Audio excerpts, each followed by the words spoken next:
amici, bentornati nel mio canale L'Arte del Fatto a Mano. Io sono Rita e oggi vorrei spiegarvi un piccolo trucchetto per mimetizzare la chiusura in tondo quando andiamo a lavorare, vedete, dei giri di maglie alte.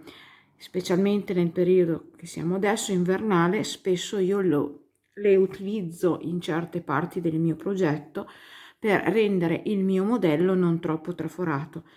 Però dopo tante delusioni di ritrovarmi sempre con un'antiestetica, vedete, un'antiestetica riga di catenelle molto visibile sul mio lavoro, poi specialmente quando sono anche dei filati sfumati che lavorandoli fanno notare delle righe di sfumatura, si vede ancora di più. E quindi ho pensato di fare proprio un piccolissimo tutorial di spiegazione con una variante di una chiusura che, diciamo, toglie un pochettino questo effetto. Non è che proprio non si veda completamente, però diciamo che c'è una bella differenza. E tutto sommato poi, se non ci sono appunto delle righe, se ci sono le righe è difficile nascondere la chiusura, perché inizia magari con un colore e finisce con un altro, ma su un filato tinta unita diciamo che l'effetto migliora molto. Io ora ho fatto un piccolo campione facendo appunto vedere una chiusura classica, cioè chiudendo. Adesso vi faccio vedere, ho fatto questi 3 giri, perché poi così andremo a vedere la differenza. Vedete, chiudendo con una mezza maglia bassa nella terza catenella che sostituiva la prima maglia alta, perché per iniziare il giro bisogna alzarci, ed è proprio questa catenella che dà il problema. Infatti si forma anche vedete, un piccolo foro qui tra l'ultima maglia del giro e la catenella. Come si può fare per ovviare un pochettino a questa cosa che non è proprio esteticamente bella? Ho pensato di andare un po' a nascondere la prima catenella, cioè le prime 3 catenelle che sono di obbligo per alzarci ed iniziare il giro. Quindi adesso io vi farò vedere un po' come eseguo i prossimi giri.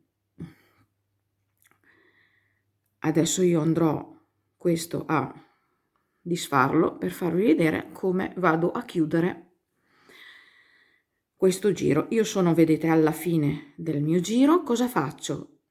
Sorpasso la catenella e vado a chiudere con la mezza maglia bassa sulla seconda, che è già una maglia alta normale, quindi vado sulla seconda e vado a chiudere normalmente con la mezza maglia bassa. Cosa dobbiamo fare adesso? La catenelle che abbiamo sorpassato, che non le abbiamo lavorate, le dobbiamo però reintegrare, perché è come se fosse una diminuzione.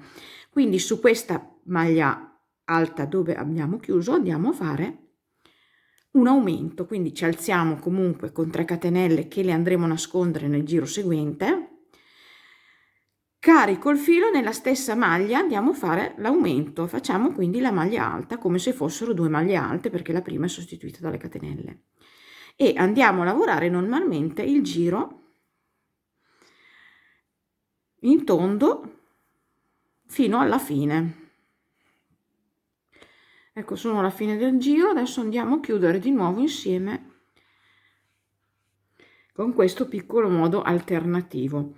Quindi qui abbiamo, vedete, le 3 catenelle che sostituiscono la prima maglia del giro, le sorpasso, vado nella maglia alta che è la seconda e chiudo con la mezza maglia bassa.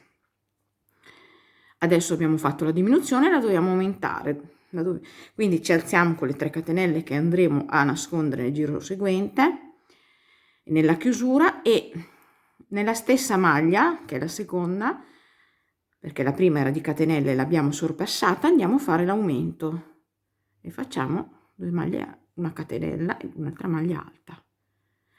Quindi proseguiamo il giro lavorando fino alla fine a maglia alta.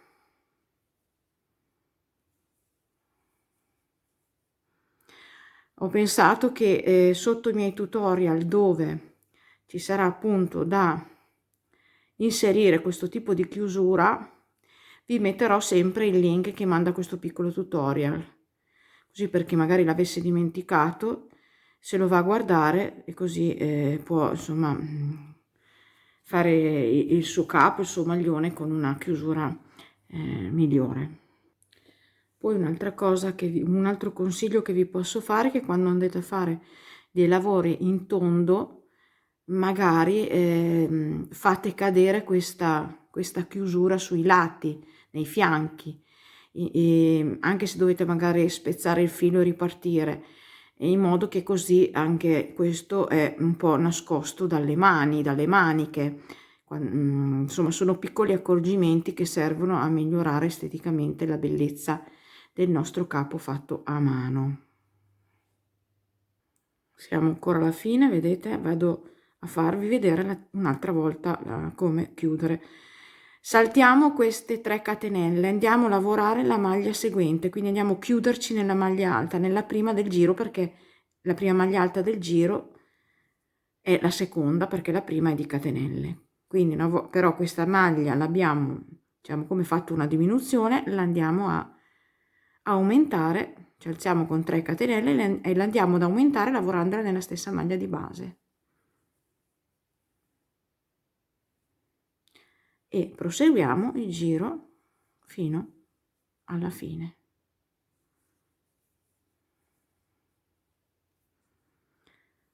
Ecco. Questa è la lavorazione. Vedete che qua c'è il buchino, qui c'è il buchino. Invece da questo giro 1, 2, 3 in poi, vedete che la lavorazione è più compatta e più...